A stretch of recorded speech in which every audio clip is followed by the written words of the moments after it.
Bonjour à tous, donc aujourd'hui nous allons voir une recette facile de raviolis ricotta épinards. C'est parti.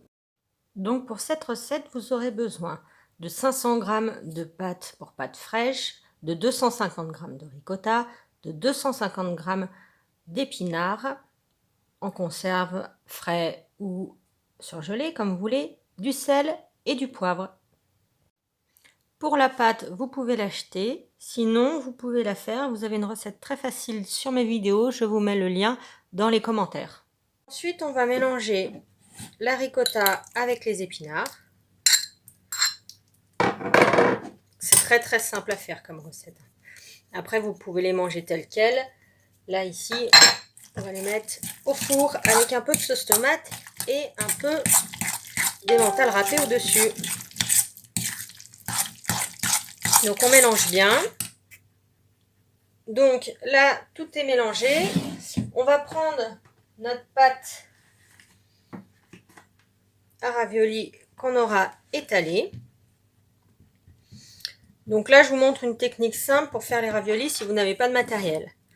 Vous allez mettre, suivant si vous voulez des petits raviolis ou des gros raviolis, donc une boule de farce à l'aide d'une cuillère. Vous les séparez bien pour avoir un petit peu de nouille, un petit peu de pâte entre chaque.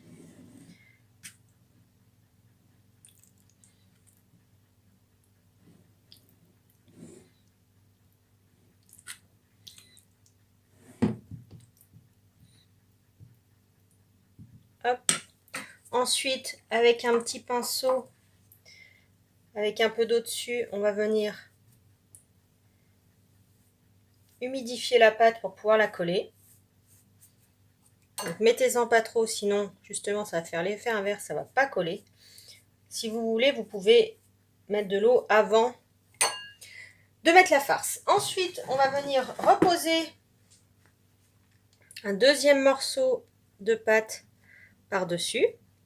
Donc là, on arrive à avoir à peu près les petits tas de farce.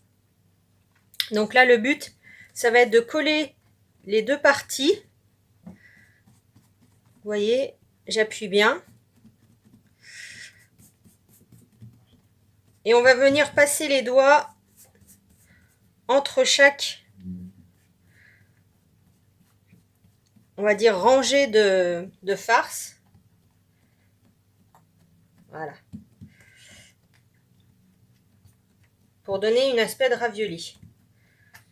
Donc là, quand ça sera bien fermé, on pourra ensuite les couper.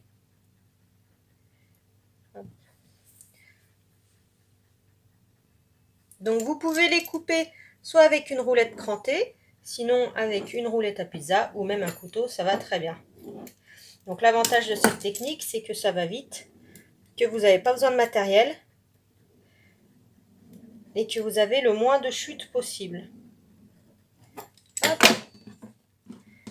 Et voilà, moi je fais des gros raviolis, parce que j'aime bien avoir des gros raviolis, avoir plus de farce que de pâte dans mon assiette. Et voilà, donc là vous les réservez au frais, vous pouvez les réserver plusieurs jours au frigo dans une boîte hermétique. Sinon là ça part directement en cuisson, soit dans de l'eau chaude, quelques minutes, vous les plongez dans l'eau, dès qu'ils remontent à la surface, en général c'est cuit. Soit sinon vous les disposez dans un plat à gratin, sauce tomate, gruyère, béchamel, et ça part au four. Bonne dégustation!